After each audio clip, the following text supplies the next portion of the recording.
廣東人奪得桌球世界冠軍，就喺今日凌晨，深圳仔趙心童擊敗咗馬克威廉士，奪得桌球世界冠軍。佢係第一個奪冠嘅中國選手，乃至第一個亞洲選手啊，仲勁過丁俊暉添啊！今日嚟講下佢嘅故事。趙心童1997年出生於深圳，佢屋企人都係醫生嚟嘅。喺佢7歲嗰年呢，佢老豆就同朋友去督波啦，跟住就問佢心童玩兩下啦，點知一玩就玩上咗癮喎。喺佢10歲嗰年呢，佢老豆就買咗張桌球台擺翻屋企俾佢日日打。後尾讀初中嗰陣咧，佢成績好好㗎，係班裏邊前幾名。跟住佢媽媽咧就同佢進行一場人生對話，問佢阿仔：你到時大個想做乜嘢呢？佢話：我想做職業選手。跟住佢阿媽話：OK，我支持你。之後佢就退咗學，拜咗丁俊暉嘅師傅廣州人伍文忠為師。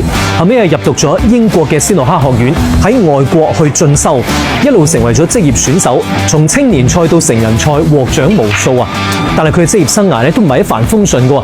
2022年佢遇到人生最大嘅打擊，佢涉及一場假球風波啊！雖然佢本人冇落場打假波，但係佢幫朋友落注，結果被判罰20個月嘅禁賽。一夜之間，佢從職業選手變咗一個普通嘅業餘選手，佢失去咗一切。但係趙心童並冇放棄自己，佢每日堅持練8個鐘嘅波。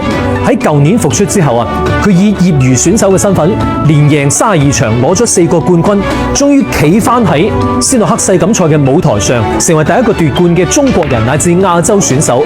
連丁俊暉都讚佢話：由我踏碎嘅門檻，成為咗所有人嘅跑道，終於有人跑到終點。趙心童、全紅嬋、蘇炳添，佢哋身上都有廣東人敢飲頭啖湯、敢為天下先嘅精神，唔理會他人嘅目光同埋聲音，闖出自己嘅一片天。